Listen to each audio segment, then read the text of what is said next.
Hello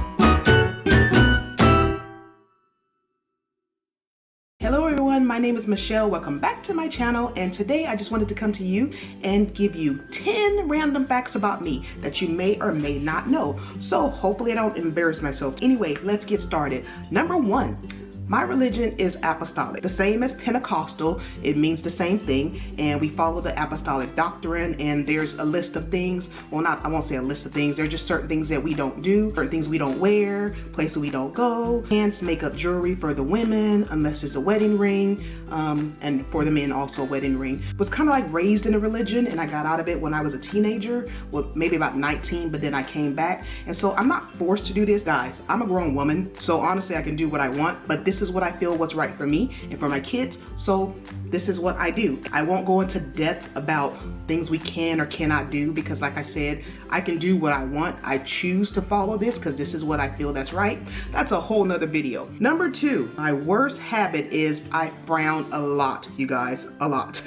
Okay, so if I'm in public and I'm focused on something, I'm constantly frowning. People always think I'm mad or upset. I'm not. I just have RBF. Not a good thing to have, but that's just me. Yeah. Number 3, okay, I sneezed and farted in public. Yes, I did. But let me tell you the story before you laugh at me. I can't believe I just told you guys that.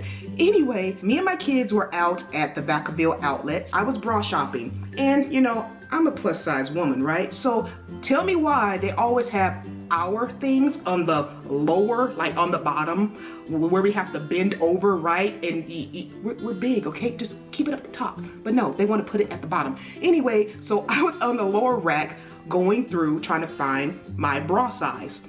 I sneezed and I'm already bent over and I farted. Thank God no one was around. My kids came like, oh my God, Mom, what did you just do? Did you do that on purpose?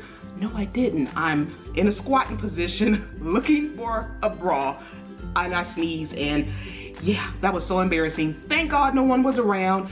Thank God not even the workers was around, because I would have been totally embarrassed. I would have had to leave the store right away. So yes, that was my most embarrassing moment as an adult that I can think of. Okay, number 4, my biggest pet peeve is when something is not in its proper place. And my kids know this, and I'm very territorial, especially at work.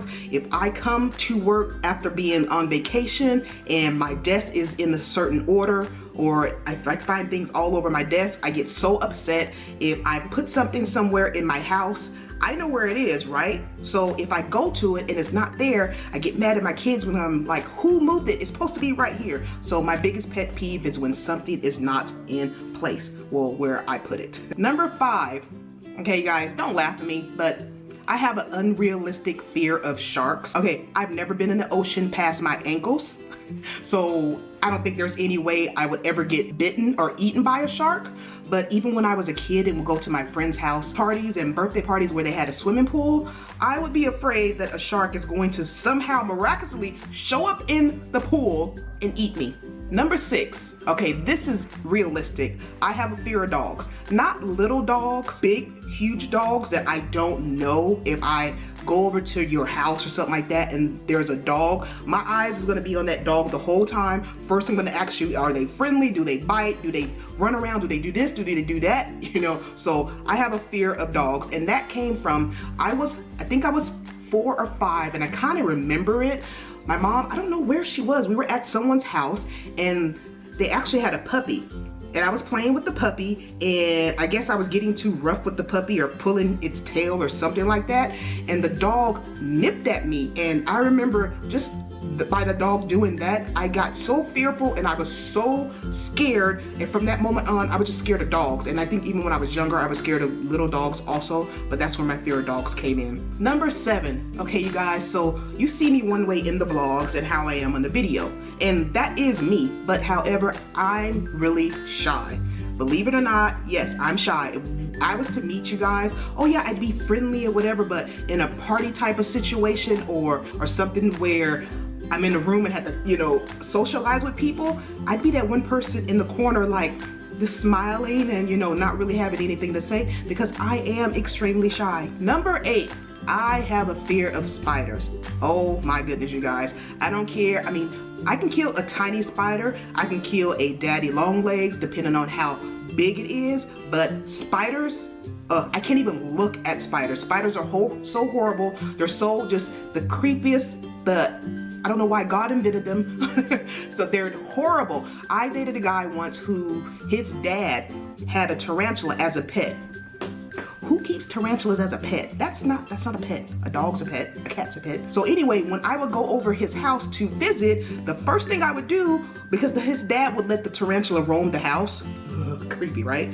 So the first thing I would do is look at the tank, and if the tarantula was not in, I would not go into the house. Number 9, when I was maybe about 10 years old, I actually witnessed a robbery. I was so afraid and scared, and my mom, and my grandmother, we were out at the store and we were putting things in the basket. We were done. So I just happened to look to my right, and I don't know, just looking around, and this lady, she was putting things in her trunk, and she had her purse, you know where the baby sits in the basket. So she had a purse there, and here comes this guy on the bike, and he grabs her purse, and he continues going on the bike, and she's screaming, the poor lady, and there's nothing we can do, whatever. And we didn't have cell phones at the time, so you know, had to go back in. I guess my mom or my grandmother or somebody went in the store and told them to call 911 or whatever. But just seeing that, actually seeing it happen and not hearing about it, freaked me out so bad. I was so terrified. That stayed in my mind even as an adult. So ladies, when you go to stores, you know how you put your purse on the basket? Okay, I always get a basket. You know how the baby clips themselves in with the buckle? I always make sure both of those are fully functioning, because I also put my purse on in the basket when I go shopping, but I wrap the buckle around the straps of the purse, and I clamp it on. That way no one can snatch it or whatever like that. Oh yes, I witnessed a robbery, and that terrified me for a long time. Number 10, maybe about 3 or 4 years ago, I had my thyroid taken out. It was so big on my neck, and I thought, it's okay, I'm a big woman, okay, my arms are fat, my body's fat, my neck's fat, okay. So I thought that was normal, and I had a friend of mine, her sister actually was a doctor and came to visit her, and she said, have you ever thought about getting your thyroid checked? And I'm like, thyroid, what is a thyroid, you know? So I went to the doctor, and they said one size was the size of a walnut, the other size was the size of an egg. And so did I want them to remove the bigger one or both? If I removed one, I would not have to take medicine every day. If I remove both, I would have to take a pill every morning, which I do. If they only took out one, they couldn't guarantee me that the other one that was left in there wouldn't get bigger. So I opted to have both of them taken out, and every morning I take a thyroid pill that levels my thyroid or whatever, I don't know. So after that, my voice changed, and I really couldn't sing that great. Not that I sang great to begin with, but it was hard for me to hold a tune in church. I used to sing in church when I was a teenager. So yeah, and when I got the surgery, they cut from here to here. I don't know if you guys can see the scar. And then like right here somewhere, there's a little scar where they had a tube sticking out of me, and a little vial, I guess what it was, that would drain the excess blood. And it was not painful at all, but just seeing that freaked me out so much. I would not look at it, and I was already sore from the surgery, so I had to turn my head like this, like a robot. That drain, it was just horrible, and it didn't hurt, like I said. And the day that I went to go get it taken out, I think it was the next day, I went to the appointment. I was so happy, and Savannah came with me, and I actually drove because I had no one to drive me. So anyway, Savannah came with me, and the doctor got called away on an emergency surgery. I was in tears. I was leaving the place, and Savannah was like, Mom, it's okay. I felt like I was 5, really crying because I couldn't get something I wanted. But I was crying because I wanted this thing out of me. It was so cumbersome. It was so horrible. And it didn't, like I said, it didn't hurt. It was just annoyed me, and that fearful feeling of there's something sticking out of me. There's a hole in my body that I could see through. Anyway, I went home, and they called me later. The medical assistant said the doctor was there. If I come now, they could see me and take it out. I flew down to Kaiser, got in there, he took it out, and everything was fine. So yes, that's 10 random facts about me that you guys may or may not have known. If you have any more questions that you would like to know about me or any one of my children, leave it in the comment box below. And thank you guys for watching.